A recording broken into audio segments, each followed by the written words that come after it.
In this video, I'm going to walk you through a couple of risk register templates. I'm going to begin with one that I developed in some work I did for the U.S. Army Corps of Engineers.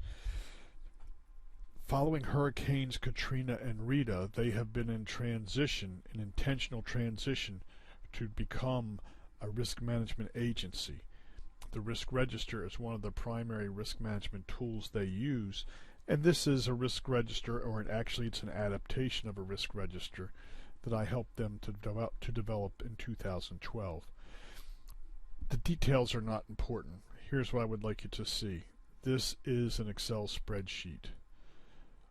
The columns are entries for the risk register. The rows would be individual actions taken. Let's review the columns here briefly. In column A, you can see this is an identification number, just to keep track of what entry this might be in the risk register. There is the date, the most recent date of entry, and the name of the person who is making the entry. The substantive entries begin in column D, where we begin by identifying an action. Here we ask you to identify the risk management action you propose to take. That is, the thing that you will do or the thing that you're not going to do in order to achieve your objectives and avoid your constraints. So this would be the trigger, if you will, that could result in a risk. That risk is described here in column E. Briefly identify the risk associated with the action you are taking. That is, considering the entry in column D, tell us what can go wrong and how it can happen. In column F, you're asked to identify the consequence. This says describe the consequence of the column E risk. If things do go wrong in the way described, what are the specific consequences for the objectives of your organization? If there's more than one, please identify the most significant one first. Let me scroll over just a little, because in column G now we say, okay, give us a consequence rating. Considering that most significant consequence in F, tell us what the potential magnitude is. This is a pull down window, and you would rate it high, medium, low, or none. I'll show you some definitions for those terms before we leave this demonstration. In column H, you would enter evidence for this consequence rating. This is critically important in our view. It's not so important whether you call a consequence a high, medium, or low. What's important is what is the evidence, what are the facts upon which you base that rating. So we don't want people just to make up ratings. We want to know, what does the evidence support? So you would identify evidence here. In column I, there is a likelihood or probability rating. What's the likelihood that the most significant consequence is going to occur? Once again, this is a pull down, high, medium, low, or none. But importantly, again, you're asked for the evidence for that likelihood rating. What are the facts upon which you based your judgment of a high, medium, or low? We then ask for a confidence rating. Between the consequence and likelihood ratings, choose the one you have the least confidence in and rate your level of confidence in that rating. So here's where you would say I have high confidence, medium, low, or no confidence at all. The next column is actually the result of a consequence rating. Let's suppose we have a high consequence and we have a low likelihood. Then we move over here and we would have a qualitative, excuse me while I do my little copy paste, we would have a qualitative overall risk rating. So this risk that we would be describing would have a low rating. In column M, you would enter alternatives to the action you proposed way back in column D. If there were other things that you could do, identify them here. If there are other risk management options, you can identify them here. If you can identify the cost or schedule impacts, this would be a place to do that as well. In column D, this is the recommended course of action.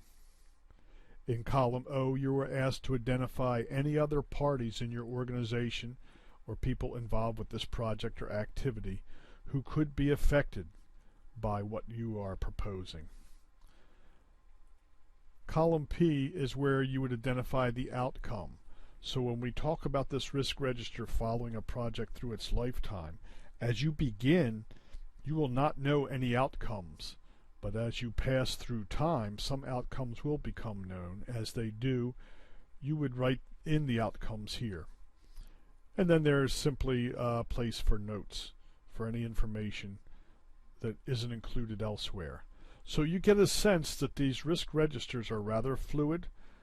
They are not prescriptive. If you can use this, use it. If you can change it and make it work for you better, feel free to do so. This tab here is where we have the lookup table that basically says if the probability is high and the consequence is high, the overall risk will be high. So you could examine that matrix if you like. Over here we have some suggested definitions of the various ratings for high, medium, and low, and so on. Now let me briefly turn to an example. I'm not going to take much time with this. This is part of the aquatic nuisance species risk assessment. I'm going to scroll on down here to row 7. In row 7, the action that the team was going to take is they said we are going to qualitatively estimate the direct environmental impacts of our risk management alternatives. The risk associated with that is they will not have a full understanding of the unintended consequences associated with field implementation of the alternatives. As they move through, they identify the consequences. This could cause permitting issues, adaptive management issues, and so on. They said the overall consequence rating was medium, and the evidence for this is included here as well. So this would be a brief introduction to one use of a risk register. Now, the risk registers used at the beginning of a project are not for monitoring. That would be part of a risk management plan. In smaller projects, it may actually be the risk management plan. In larger projects, it may be a small component of the overall risk management. Now let's take a look at a couple of other examples. These are available in the course materials, so I won't do much more than scroll through them briefly. But you can see here is a very different sort of risk register. This is in a Word file. It asks you to put in a date and identify the project manager and the project scope and such things. And then it gives you some ratings. It says when you rate the likelihood and seriousness, which is what they would call the consequence, it would be low, medium, etc.